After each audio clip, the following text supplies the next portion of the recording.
of our economy. And there's discussions among business people about the effect of military buildup here in Guam in terms of the economy. And some are very concerned about it because Japan and the Japanese is one of our highest populated market people that come to Guam. And if Japan is kicking out the military and they're coming here, would that have an impact on the Japanese market coming here for tourism? I just wanted to know if you've had any experiences in that area. No, although I've heard people on Guam expressing some concern about that, in particular, for example, whether the question of whether the proliferation of sex industry sites, massage parlors and strip clubs and so on, and particularly the proliferation into the tourist areas is going to be of any benefit to most people on Guam. That's an economic frame on that question. I think that the other frame is one that suggests that that might not be so good for the women involved either, right?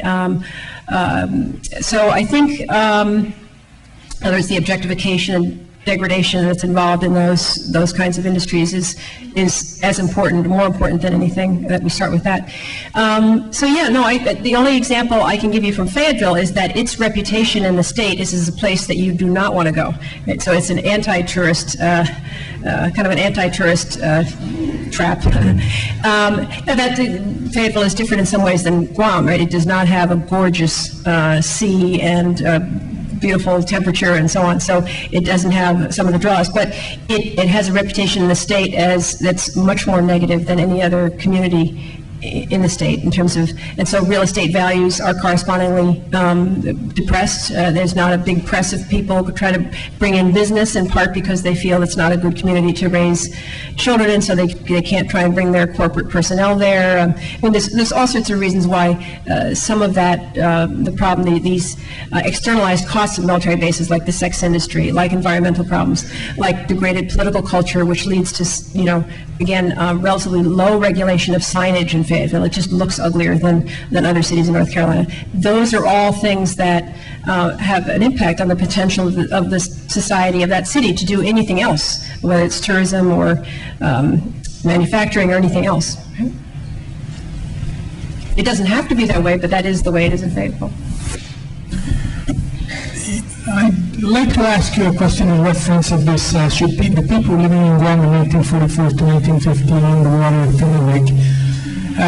It goes to a question as to, we were placed by the United States in the now self-governing territory in the United Nations as in 1946, and then the United States turned around and started appropriating themselves with our resources, namely our land, water, and air. The question that I have in reference to what have you seen in other communities as far as decolonization is concerned,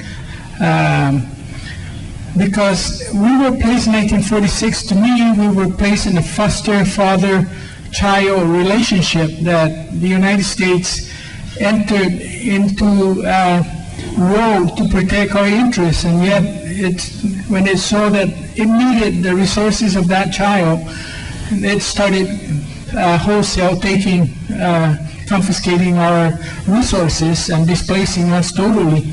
I just like to know about the decolonization process, maybe not in my lifetime, but in reference to when would I get that land back from Anderson Air Force Base that the United States took from my mom and paid her enough money to not be able to afford 12 acres, 12 dozen of chicken eggs. Yes, in other words, that's how much, it's just the Manhattan syndrome of the few trinkets that the Indians were given. And my mom's example of receiving compensation that she could not buy 12 dozen of chicken eggs from that proceed of 1 acre of land is, it happens to tomorrows on this island all over. My mom is just one example, and until now I still claim that Anderson Air Force Base is not the Air Force, and it belongs to the Chamorro people, and I am very much part of that. Thank you. Yeah, I can't think of other, I don't know or have expertise in other similar situations overseas, but I do know that in the case of Fayetteville, the original landowners who lost their land, again, had no choice, were removed from their land in the World War I era.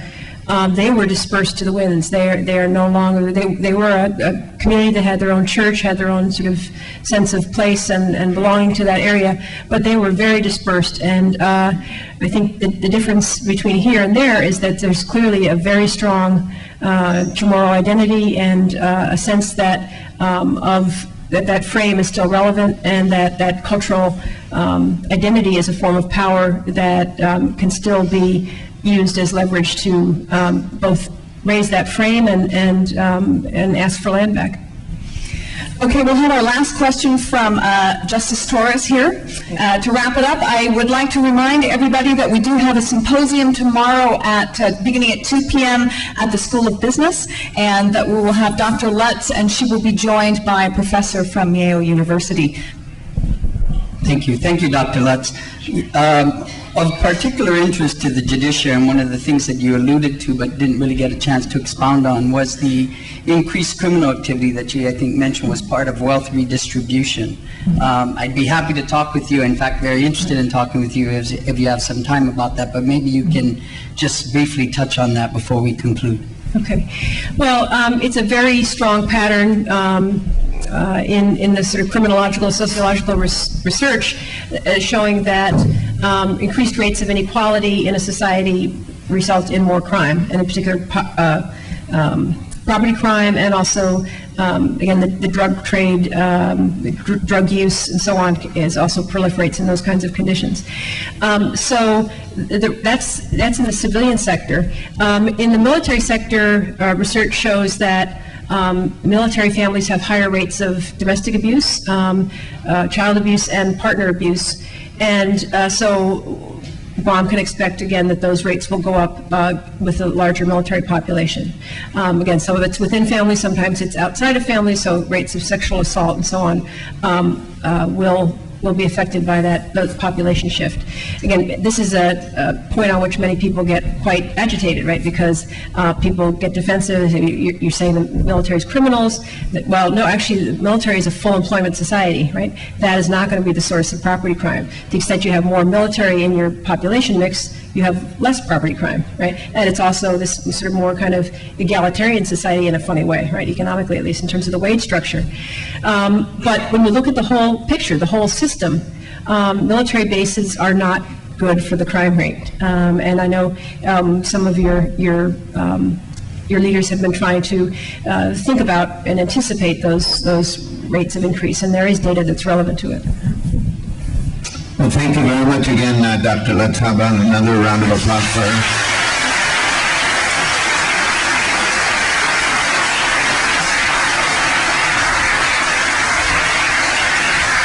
Because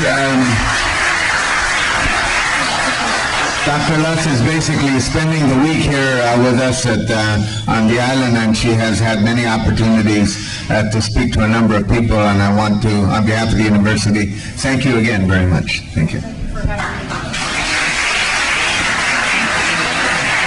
This is the data because